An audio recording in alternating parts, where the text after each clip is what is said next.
The sole purpose of this video is to provide a basic overview and orientation of your new apparatus.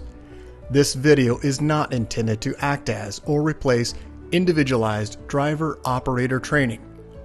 Individual fire departments may base guidelines, policies, and procedures tailored for best practices. Pierce Manufacturing and Hughes Fire Equipment representatives are not liable for injuries caused from acts resulting from actions inconsistent with the information provided within this video and/or accompanying manuals. Refer to the Operation and Maintenance Manual for complete details relating to the components and features of this apparatus. Only trained personnel should operate this vehicle or perform maintenance. You are responsible for learning how to operate this fire apparatus under all conditions without having to refer to the manual while operating at an emergency incident. This video will discuss types of warnings and caution labels. It is your responsibility to locate and identify each of the labels and understand the importance and associated hazards. Warning labels will point out procedure that must be taken or action that must be avoided to guard against the possibility of serious injury or death. Caution labels will advise you that there is a risk of damage to property if certain precautions are not followed. Continuous training, reviewing of operation and service manuals, developing good standardized practices will assist driver operators with a more complete understanding of the components and operation of this fire apparatus. As the driver operator of this vehicle, you are responsible for understanding the function of each component of the apparatus, maintaining control of the fire apparatus at all times while in operation. Make operational and functional changes while operating at an emergency without having to read operator's instructions or safety warning labels. Operate manual override and emergency shutdown procedures immediately if a component fails to operate properly. Components location may vary with each Pierce fire apparatus. Review the exact location of each component prior to operation. Major inconsistencies between your vehicle and the information contained in this video should be directed to your sales representative. Safe operation of any vehicle is the responsibility of the driver operator. You must learn the location and function of all controls, switches, gauges, valves, inlets, and discharges. Due to a higher center of gravity, heavy trucks have a significantly higher rollover tendency than other types of vehicles. To reduce the risk of rollover, avoid making sharp turns, excessive speed, and avoid abrupt maneuvers. In the event of a rollover crash, an unbelted person is significantly more likely to become injured or die than a person wearing a seatbelt. In the event of a crash, unbuckled occupants can also become a hazard to other occupants, as they may be thrown around inside the cab. Seatbelts are required while in operation. Please refer to your warranty certificates for details and information enclosed in your manuals. Customer-installed equipment must be mounted to withstand road travel and comply with NFPA 1901. Modifications such as drilling holes or welding to structural frame components of the chassis are not permitted. Contact Pierce for instruction and review of non-structural sheet metal or other dissimilar metals for modification. Follow the radio installation guide for further assistance on installing or mounting electronics. Before placing your new apparatus into service, perform a primary inspection of key components of the apparatus, including all fluid levels, anti-lock braking systems, electronic stability control, and automatic traction control. Weigh your apparatus to ensure that it conforms to axle and brake ratings. Never exceed the gross axle rating printed on the label inside the cab. Exceeding these ratings could lead to reduced component life, personal injury, or death. Review the use of auxiliary braking systems, compression brake, exhaust brake, electronic retarder, and hydraulic retarder. Before placing the apparatus in service, refer to the operational maintenance manuals. Information on the operation and maintenance functions for the components such as the pump, pressure governor, and foam systems, along with other options, is provided in either the Pierce manuals and/or other manufacturer support information delivered with the apparatus. If you need more information, please contact Hughes Fire Equipment. Congratulations, Redmond, Oregon, on your new Pierce fire apparatus, job number 35639. Please utilize this 5-digit job number when referencing your apparatus with Hughes Fire Equipment and Pierce Manufacturing. Let's get started on a brief orientation of your new apparatus. Let's start down at the front bumper area. On the outer edges, on the angled portion of the front bumper extension, is where you'll find a cutout for your electronic siren and PA speaker. Directly in the center, on the face, you'll find your license plate holder. Moving to the driver's side, face of the bumper, you'll find your unit identifier 441. As we move up onto the bumper extension, on the passenger side, you'll find a swivel discharge. Directly across the front section of the bumper extension is where you'll find a D-handle, which will gain you access into the tub storage location for hose. Moving over to the driver's side, you'll find a swivel discharge. Each of those discharges, the cutout area behind the discharge, is where you'll find the ball valve for on and off. As we move up onto the cab, on the outer edge, you'll find a turn indicator headlight structure housing low and high beam headlights. In the center of the grille area, Pierce logo, and directly above that, you'll find emergency warning lights. Directly above the Freightliner logo is where you'll find the grab handle for tilting the hood. As we move around, let's take a look at some close-ups of the items we just talked about. On the angled edge of the bumper extension is where you'll find your cutout location for your siren and PA speaker.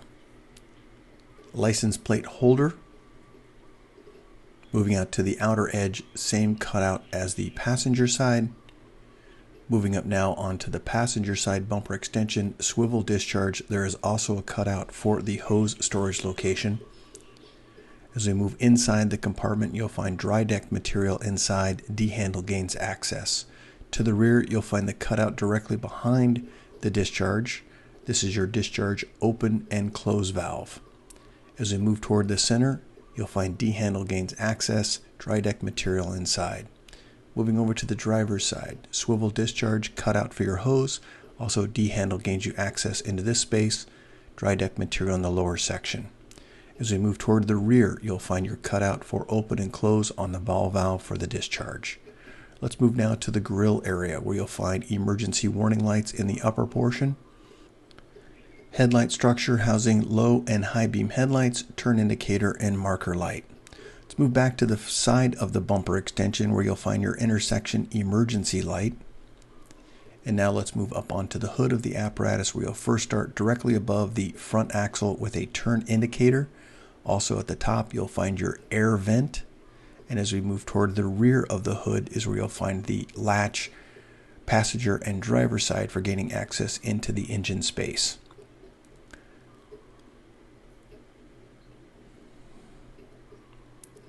Let's move down to the axle area, where you'll find steel wheels. As we move just to the rear of this location, you'll find steps. Just under those steps is where you'll find your step lights. As we move up onto the top here, you'll find your ultra low sulfur diesel fill location. It is the silver cap. Just to the rear of that location, you'll find the blue cap, which is your DEF fill location. Easily accessible with a gloved hand, your door latch, they are keyed. As we move up onto the top, you'll find a mirror housing a flat and convex mirror in the lower portion. These are manually controlled. Let's move inside to the cab area. First, starting with the door panel. All of our safety and warning placards are located here. You'll also find this yellow placard indicating the manufacturing specifications for your vehicle. As we move inside, in the lower portion on the floor area is where you'll find your master battery switch, and then your seat does have comfort controls located on the seat itself. Let's take a look at the master battery switch down on the floor level, and then we'll move up to the seat area where you'll find comfort controls air ride seat. Let's move to the dash area, where you'll first start with a keyed ignition on the left-hand side. At the very top, you'll find a black placard indicating the height, length, and gross vehicle weight rating. You'll also find at the top speed control, set XL resume. cab lights and also increase, decrease for those cab lights and headlights. As we move to the dash itself, on the left-hand side of the dash components, you'll find your transmission temperature, water temperature, and oil pressure gauges. As we move to the right, you'll find a combination gauge at the very upper portion. That's going to be your fuel and DEF level. Just underneath that, you'll find front and rear air. As we move to the center of the dash cluster, you're going to find your tachometer and speedometer located directly in the center.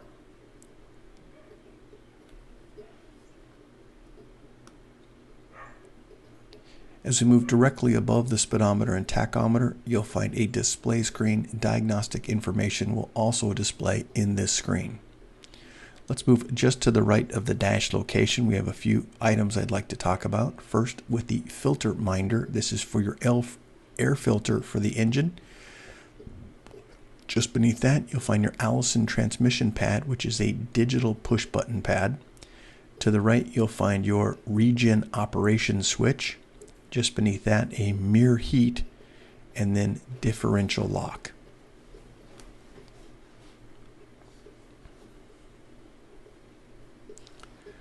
Let's move up to the very center of the dash area where you'll find your media center. Moving downward, find the yellow pull to apply your system parking brake. Right next to it, you'll find a low range and high range switch, all-wheel drive, locked, and 12-volt access via barrel style and also USB style. As we move down, you'll find climate control and cup holders. Let's move down to the lower console, where you'll find at the very top of the console all of your warning and danger tally lights. As we move further down, you'll find rocker switches indicating for emergency warning lights, also your pump engage, foam system engage, and then all of your scene lights. There are some future switches just to the right of the switch bank. You'll also find an electric prime switch. Moving just to the right, you'll find a digital readout for your pump pressure, and then also a water tank level indicator. As you move up to the upper right-hand corner, you'll find your siren control module and PA speaker. Moving further down, you'll find a pressure control module.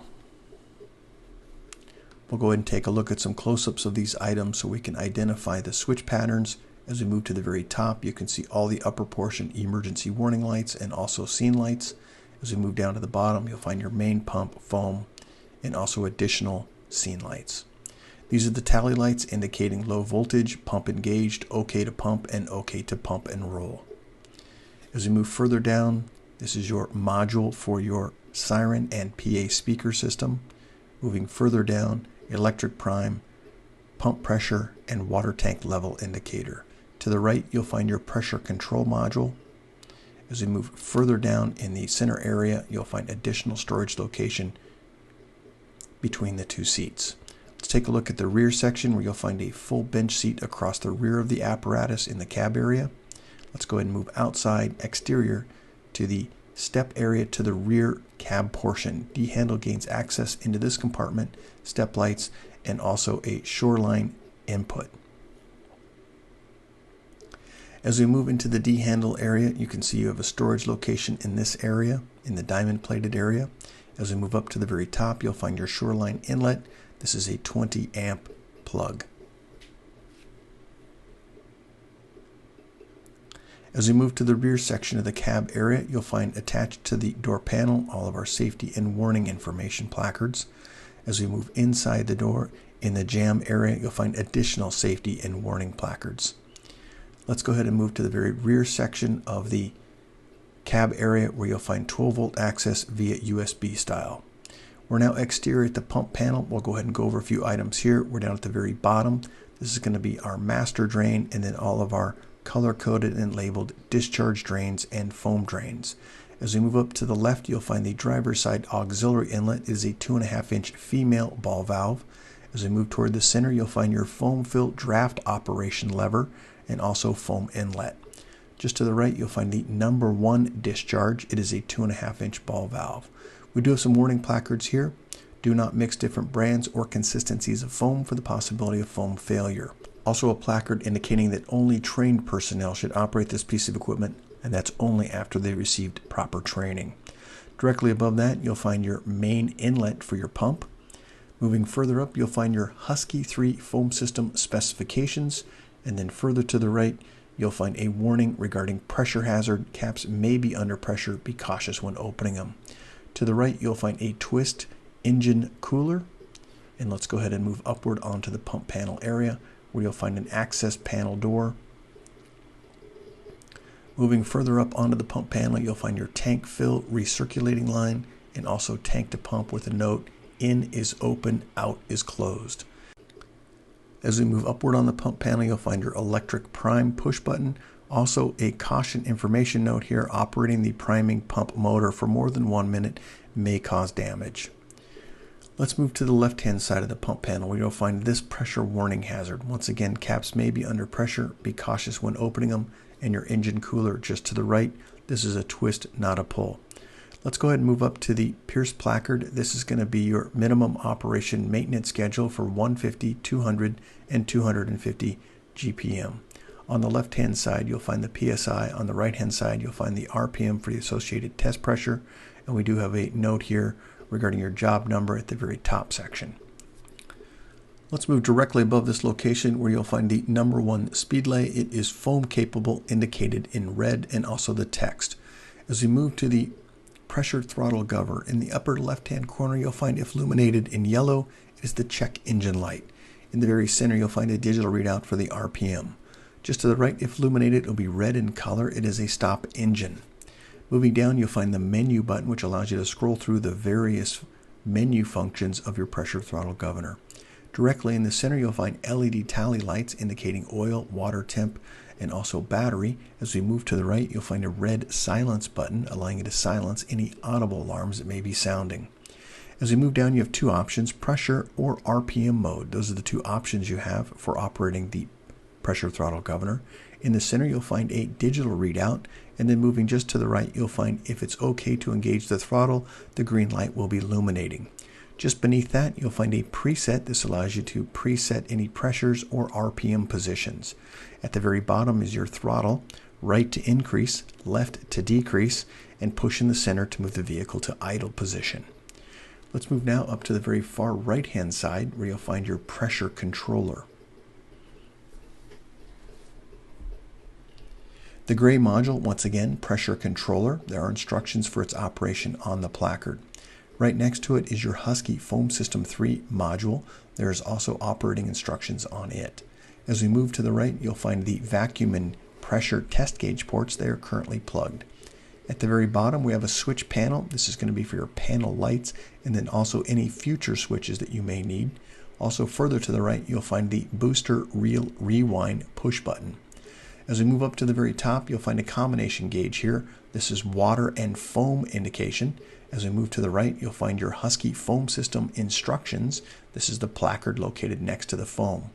Moving further to the right, you'll find a pump hours, and then all the way to the very top, the black module is going to be an audible alarm. That's the speaker. The outer edge of that bezel does allow you to dampen the sound, and also a green indicating OK to pump. As we move to the very top section, far left is where you're going to find the pump discharge master gauge and pump intake master gauge. At the very top, you'll also find a placard indicating your pump rating. Let's move now at the very top section of the pump panel area. You'll find on the very far left, this is the tension-free spool knob. You can see that it's attached to the very back section of the reel area. Let's move around now to the side of the body, where you'll find at the very top section an LED water tank level indicator, also 2 side-facing scene lights, and to the rear of the apparatus you'll find an emergency warning light. As we move down to the very base of the rear of the apparatus, you'll find an additional emergency warning light. This is the lower zone emergency warning light. Let's take a look with the compartments in the open position. You can see we have adjustable shelving inside the compartments. They do have a couple compartments that do have pull-out trays. The release mechanism you'll find is on the lower right. As we move to the bottom, you'll find additional storage directly behind the rear axle.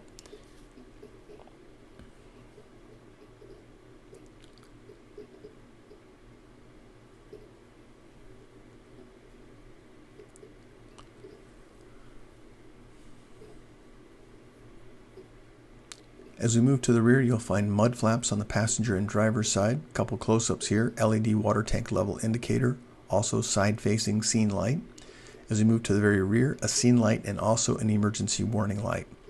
Let's move to the rear of the apparatus. First, let's start down in the lower left-hand corner of the apparatus, which will be the driver's side, rear, where you'll find a drop-down step area.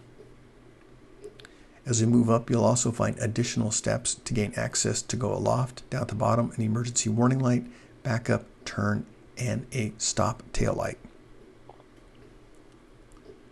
General view here of the rear section of the apparatus. As we look up, you'll find an additional flag holder. Directly above that, you'll find a rear-facing flood scene light.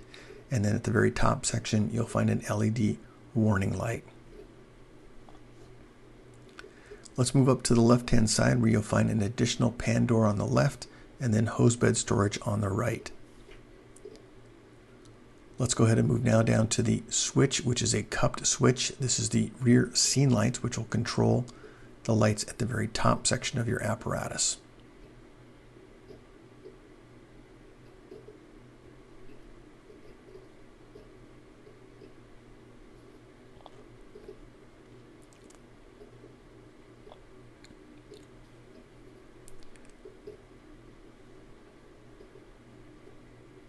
Let's take a look inside some of the upper portion. You can see LED lights in the very center section where the cutouts are located.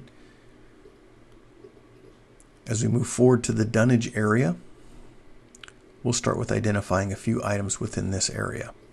First, let's start on the left-hand side. This is going to be your booster line reel. As we move just to the right of this location to the passenger side, you'll find your Husky foam system module.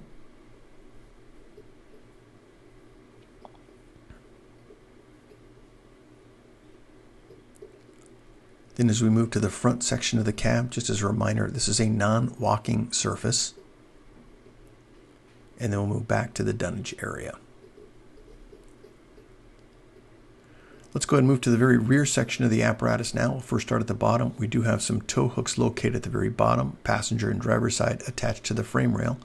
As we move up, you'll find a 2.5-inch ball valve discharge. You'll also move toward the center. You'll find an inlet, 2.5-inch ball valve. As we move to the right, you'll find an 1.5-inch discharge.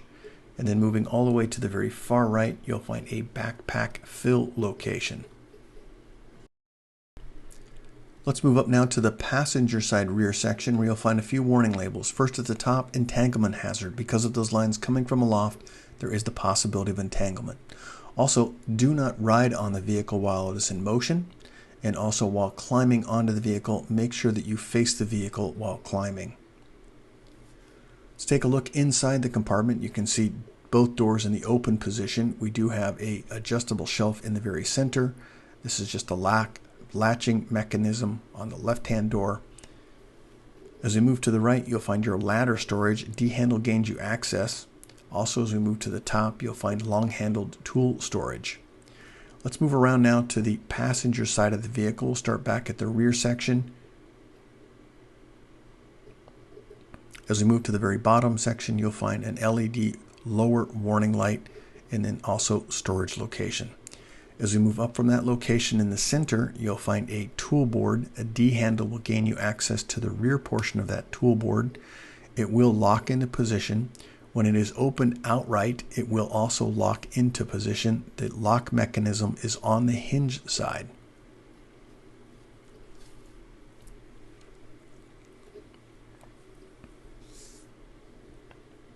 Couple close-ups here of the passenger side. This is the rear emergency light and also rear scene light, side facing. And then also forward now we're to the scene light and also LED water tank level indicator. Let's start down at the bottom of the pump panel on the passenger side. First, we do have LED lighting underneath the pump panel and then also some drain valves located in the very bottom section. They are all color-coded and labeled. As we move just up from that location, you'll find the passenger side 2.5-inch female inlet. As we move further up, you'll find pressure warning hazard. Caps may be under pressure. Be cautious when opening them. And then to the right, you have a Darley pump, and this is the placard regarding your pump capacity. As we move up from this location, you'll find the passenger side number 2 speed lay. It's a 2.5-inch discharge. Moving further up, just above the handle, is where you'll find your water strainer.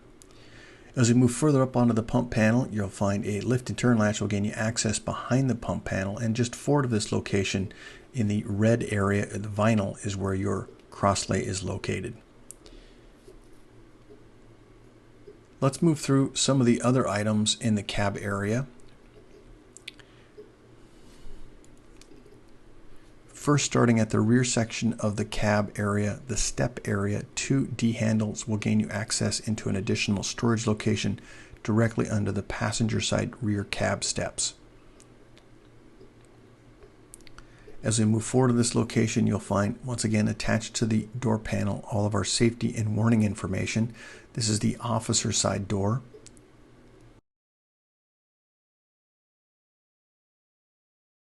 Moving now to the rear section of the fender well areas, where you'll find the release mechanism, one on the passenger and driver side, for the hood release. Also directly over the axle is where you'll find your turn indicator. As we move down to the very front bumper extension, passenger side, you'll find your intersection light emergency warning. Congratulations, Redmond, Oregon, on your new Pierce fire apparatus, job number 35639. If you have any questions regarding your apparatus, please contact your Hughes Fire sales representative. Thank you, and congratulations.